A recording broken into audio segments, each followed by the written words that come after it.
So, as you can see, we're in Football Index now. This is essentially the homepage once you're in, where you can see the current market, and you can access matchday rankings, media rankings, and your own portfolio of who you hold shares in. On first view, it looks a little bit intimidating, but I'm going to try and break this down for you guys a little bit. So in the list here, we're currently ranking, so increase in value in the last 24 hours.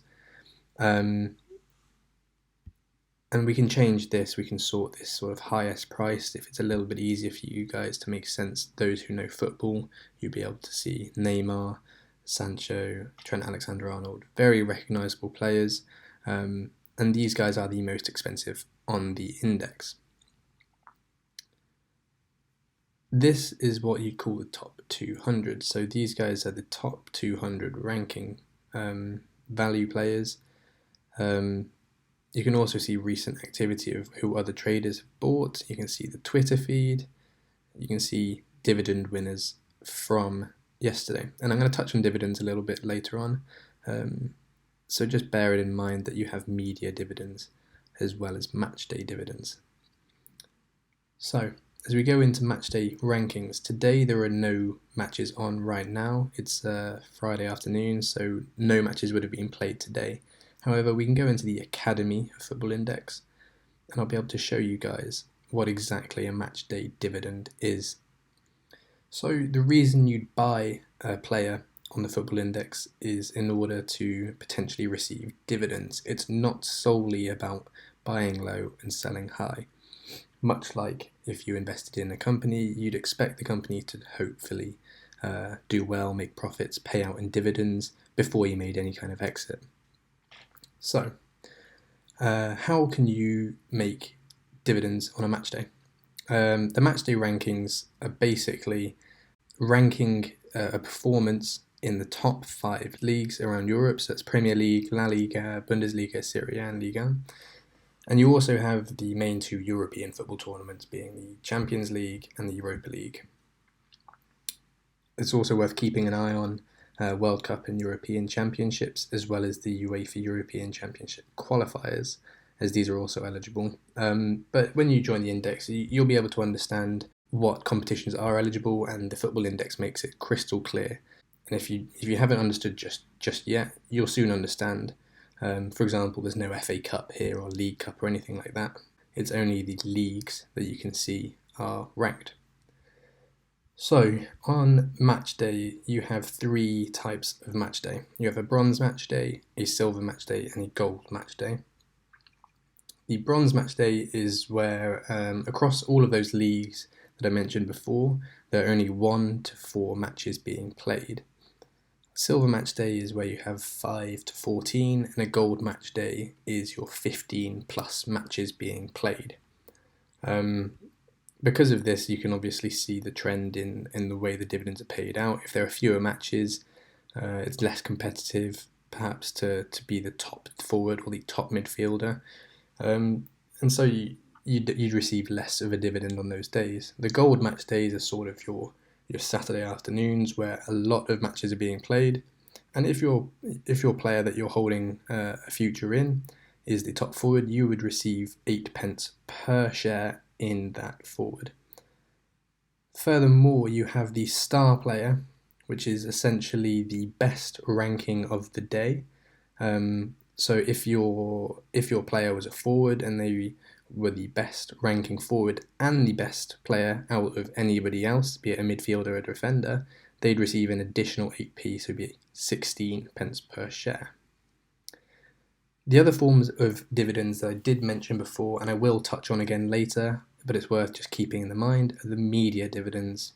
And these are a similar sort of mechanism whereby if your player is in the media and has a high media ranking, or the best media ranking that is, they would also receive dividends on those days. So what exactly dictates the match day ranking? Well, you can see on the Index Academy site, there is a match day points scoring system. It's worth getting pretty familiar with this, but to save you some time, I'm going to just give a quick summary. Essentially, it's a scoring system that is leaning slightly biased towards attacking play. You'll see, for example, crosses, accurate crosses, and key secondary passes, as well as assists, tend to be relatively high rewards, as well as obviously winning goals, goals itself, and shots on targets. You can also see that it's a little bit less rewarding for certain things. A good high claim from a goalkeeper. A tackle is only 3 points in the ranking system. So, generally speaking, you tend to see attacking play rewarded. That's not to say defenders can't do well on the index at all, it's just that the style of play is more offensive. For example, a defender can, of course, score goals, and if it's a winning goal, they'd still receive 35 points for their ranking, regardless. You also see negative pointing systems, so if a team loses, it's minus 15. If there's goals conceded, foul play and cards, penalties, as well as poor play such as penalty missed or offside, or an own goal, a very unfortunate one. So yeah, you can see there's a mechanism of accumulating these. Now it's worth also mentioning that the Matchday point scoring system data is provided by Opta. That's to say it's not the football index itself, it is a third party and it is trusted. So if you know your football stats, and you'll probably be aware of who Opta are, and they are a trustworthy source. So the easy way to sort of break this down is see the example. The index provides this example here. I know it's not a great one or particularly realistic, but it still proves the point very, very nicely.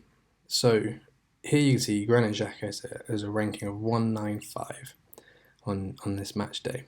He is also the first midfielder, and you also see the buy and sell price of this player. Nacho Monreal is the first defender at 184, and then down here you can see Lacazette is the first forward at 120. Now these three players, that's Lacazette, Monreal and Xhaka, would be eligible for the dividends, and if we were to say that this is a gold match day, then they'd each receive 8 pence per share for that performance. On top of that, you'd see Granit Xhaka is the best performer at 195, so he'd have an additional 8 pence per share as the star player. So you'd be getting 16 pence per share if you held Granit Xhaka and he won this. It's worth noting that you have to buy shares in a footballer before 3 p.m. UK time to be eligible to win matchday dividends on that day. So you unfortunately can't watch a game in the afternoon, see that somebody scores a hat-trick and then jump on their on the bandwagon, buy shares in them and expect to win the matchday dividends when you know that they're already at the top or winning that ranking. So just be aware of that to the new traders. If I come out now and I show you guys a little bit more about the media rankings, these are the other form of dividends that you can win, which is a complete alternative to the match day. So the media rankings, you can see a good example here. This runs every day of the year, so regardless if matches are being played, your players could still be eligible to win media dividends. You can see here, Messi at the moment is outscoring absolutely everybody. He has a media score of 930, so he'd be the top media man today. Jan Vertonghen and Paul Pogba are also in the mixer. If you want to learn a little bit more about dividends, you can of course go to the Academy just like I did there, and you can see a little bit more about it. So if we were to go to the media dividends, you could see what categorizes a media dividend and the ranking system. So to go over this a little bit, there are 20 news feeds that they monitor on the index to dictate what a media score actually is. And it's something that is a little bit complicated at first, but it's probably just worth noting that if your player is in the positive light, in positive media, or there's a lot of transfer speculation, etc., in UK media, they will probably score highly in the media rankings. So TalkSport, UEFA, FA, Daily Mail, Daily Star, Telegraph, Daily Mirror, BBC, Sky Sports, the list goes on. There's 20 potential outlets that the index will monitor and will score players points for being in those articles. You also have payout amounts here that you can see. So 3p on a match day for the media winner. On days where there are no matches going on, you have 3 potential media winners. So remember, on a match day, there's only one media winner and they take 3p. But on a day where there are no matches, there are 3 media winners and they each take 5, 3 and 1p respectively. So if we flick back over to examples like today, if there's no game going on in the matchday ranking, you can see that there are 3 media stars. So Messi would take 5p, Vertonghen would take 3, and Paul Pogba would take 1p if the day were to finish like this.